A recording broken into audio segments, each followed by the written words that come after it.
Queridos, bom dia. A graça e a paz do Senhor Jesus seja com todos vocês. Hoje entramos no segundo e último dia de exposição da primeira carta de Paulo a Timóteo. Estarei expondo do capítulo 4 até o capítulo 6. No capítulo 4, dos versos 1 a 5, quando o apóstolo Paulo partiu da Ásia pela última vez, ele severamente avisou os presbíteros de Éfeso sobre lobos vorazes e homens falando coisas pervertidas que se levantariam no meio deles. Em sua carta enviada a Timóteo em Éfeso, Paulo novamente avisa pelo Espírito que alguns apostatarão da fé. Esse desvio da fé seria o resultado de obediência a espíritos enganadores e a ensinos de demônios. Pessoas encantadas pelas mentiras da falsa doutrina agem contra a sua própria consciência e fazem coisas que os que conhecem plenamente a verdade jamais deveriam fazer. Dos versos 6 a 11, para que as pessoas não caiam no erro, é necessário que homens fiéis como Timóteo ensinem cada vez mais as palavras da fé e da boa doutrina, que eles mesmos praticam, e que rejeitem as fábulas profanas, que são as tradições de homens tolos. O ensinamento da verdade dará aos homens o que é necessário para a prática espiritual.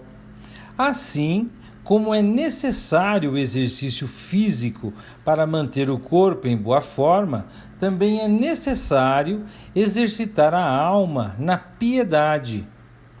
Este exercício espiritual é muito mais proveitoso do que o físico, pois prepara pessoas para terem a força de lutar e se esforçar na esperança da salvação. Jesus morreu para salvar a todos, conforme a vontade de Deus. Porém, a esperança desta salvação é somente para os fiéis. Muitos se desviam porque não se exercitam na prática da verdade. E assim são fracos e facilmente enganados quando a falsa doutrina surge. Dos versos 12 a 16 do capítulo 4, Paulo não queria que a juventude de Timóteo impedisse a sua eficácia como pregador da palavra de Deus. Afinal, o que faz de um servo de Cristo um bom ministro não é a sua idade ou sua formação teológica, e sim a sua fidelidade para com a palavra a ele confiada. O seu exemplo. O servo de Cristo precisa se dedicar diligentemente para mostrar o padrão da vida cristã na sua própria vida, e para exortar e ensinar a outros. Sem doar o esforço necessário para estudar e viver verdadeiramente a palavra do Senhor, muitos que se chamam ministros de Deus levam pessoas à destruição eterna. O resultado, porém, da prática e do ensino fiel da doutrina de Cristo é a salvação de todos os que a obedecem. No capítulo 5, nós temos Paulo orientando como os pastores devem lidar com os irmãos. Nos versos 1 e 2, o jovem Timóteo precisava manter o relacionamento correto com cada membro da igreja. Ele não foi deixado em Éfeso para dominá-los, mas para exortá-los em amor. Os membros da casa de Deus devem ser tratados como pais, mães, irmãos e irmãs no Senhor. Os idosos merecem respeito, por isso devem ser tratados como os próprios pais. E a conduta do evangelista entre os da mesma idade deve ser temperada com amor e cautela, como a irmãos. Dos versos 3 a 16 do capítulo 5, as viúvas entre os irmãos devem ser honradas. A palavra traz o duplo sentido de respeito e recompensa, no sentido de cuidado. Enquanto todas as viúvas devem receber respeito dos membros como mães, nem todas elas se qualificam para receber sustento financeiro da igreja. As seguintes regras determinam as viúvas verdadeiras que são merecedoras dessa ajuda. Primeiro, quando não há filhos ou netos para cuidar dela. É necessário que os filhos tenham cuidado dos pais idosos, porque devem retribuir aos pais o cuidado recebido. Isto é a vontade de Deus, e evita que a igreja seja sobrecarregada. Paulo diz que aqueles que não cuidam dos seus, especialmente os da própria família, negaram sua fé e são piores que os descrentes. Segundo, uma mente espiritual. A viúva verdadeira é uma mulher sozinha no mundo, que pensa nas coisas espirituais, põe sua esperança em Deus e dia e noite faz súplicas e orações. Terceiro, ter idade suficiente. A verdadeira viúva tem pelo menos 60 anos de idade. Quarto, caráter provado. O caráter da viúva é provado pela sua fidelidade ao marido e pelas suas boas obras já reconhecidas entre os irmãos. Mas, por outro lado, a viúva que vive apenas para o prazer está morta, ainda que esteja viva.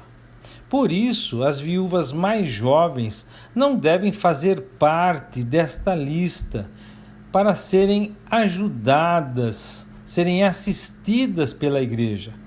Pois quando seus desejos físicos forem mais fortes que sua devoção a Cristo, desejarão se casar novamente, se tornando culpadas de quebrar o compromisso que fizeram. Além disso, aprenderão a se tornar ociosas e andarão de casa em casa fofocando, intrometendo-se em assuntos alheios e falando do que não devem. Portanto, Paulo orienta que essas viúvas mais jovens casem-se novamente, tenham filhos e tomem conta do próprio lar, não dando ocasião ao inimigo para dizer coisa alguma contra elas.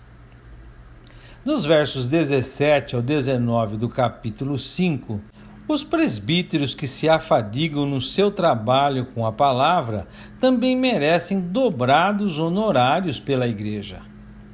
Essa honra inclui ambos, a possibilidade de um salário e respeito pelo caráter dele. O trabalho do presbítero de atender pelo rebanho de Deus o coloca como alvo de muitos que estejam insatisfeitos. Por isso, a honra insiste que uma denúncia contra um presbítero ou pastor seja aceita somente com testemunho incontestável, no caso, com testemunho de 2 ou 3 testemunhas. Dos versos 20 ao 25 do capítulo 5, ao lidar com os irmãos que vivem no pecado, às vezes é necessário repreendê-los publicamente, o que deve servir como uma advertência para todos. Tal ato é muito sério e não deve ser feito com parcialidade ou precipitadamente, mas sim com prudência, pois é possível pecar ao repreender alguém por motivos errados, ou até mesmo sem examinar detalhadamente os fatos. É melhor agir com paciência, pois com o tempo os pecados se manifestam, assim como boas obras que não permanecem escondidas. No capítulo 6, dos versos 1 a 21, Paulo vai falar da verdadeira riqueza. Nos versos 1 e 2, Deus quer que trabalhemos para suprir as necessidades de nossas famílias e as de outras pessoas. Portanto, a maneira que trabalhamos mostra muito sobre a nossa relação com Deus, pois todo o trabalho deve ser feito como ao Senhor e não como aos homens. Um trabalho mal feito por um trabalhador preguiçoso ou irresponsável, que se chama de cristão, dá oportunidade para outros falarem mal de Deus e da sua doutrina. O bom trabalho beneficia tanto ao trabalhador quanto ao chefe. Por isso, o cristão que trabalha para outro cristão não deve trabalhar menos, esperando levar vantagem ao ser favorecido entre os outros trabalhadores. De fato, o amor exige que ele trabalhe ainda mais para que os dois possam compartilhar os frutos do trabalho que Deus lhes concedeu. Nos versos 3 a 5 do capítulo 6, os falsos mestres em Éfeso eram facilmente reconhecidos pela maneira que trabalhavam.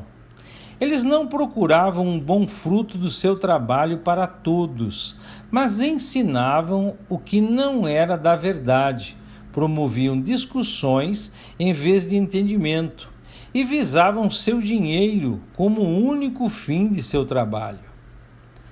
Nos versos 6 a 16 do capítulo 6, Paulo vai falar dos perigos da riqueza.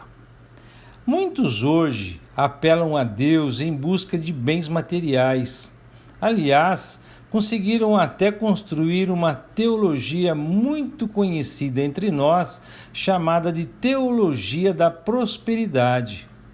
Porém, Paulo exorta que o cristão se contente ao ter as suas necessidades básicas supridas. A busca da riqueza traz somente tristeza e tropeços na vida de quem quer servir a Deus, pois vem de um coração enraizado no mundo e não no Senhor. De fato, o servo de Deus não deve procurar a riqueza, porque tal procura é vã e gasta tempo que deve ser usado na busca da piedade e da vida eterna. Nos versos 17 até o 19, Paulo vai falar da verdadeira riqueza. Mesmo sem buscar as riquezas, alguns cristãos terão muitos bens materiais. Para estes, é necessário lembrar que tudo é dado por Deus e que se deve confiar nele e não nas riquezas, que são passageiras. De fato, a riqueza verdadeira consiste na prática da vontade de Deus, usando as dádivas dele para fazer o bem a outros. Tal serviço preparará o tesouro real para a vida verdadeira, a eterna. Dos versos 20 e 21 do capítulo 6, para ajudar os irmãos efésios, Timóteo precisava guardar a verdade do Evangelho. As discussões e contradições na sabedoria de um suposto conhecimento da palavra somente iriam desviar pessoas da fé. Porém, a palavra de Deus que Timóteo deveria guardar traria a graça do Senhor para todos. E assim nós concluímos a exposição de hoje e a primeira carta de Paulo a Timóteo. Amados, que carta maravilhosa! Desejo que a meditação nela tenha falado ao coração de vocês como falou ao meu. Vivemos tempos difíceis, de muita correria. A maioria de nós tem seu tempo escasso. E aí vem Paulo e nos exorta: exercita-te na piedade. Lamentavelmente, muitos cristãos não sabem o que isso significa. Piedade é devoção, é amor e zelo pelas coisas de Deus. É considerar o relacionamento com Deus a coisa mais importante de nossa existência terrena. É anelar pela presença divina e desejar o céu. Que o Eterno os abençoe e até a próxima, se Deus quiser.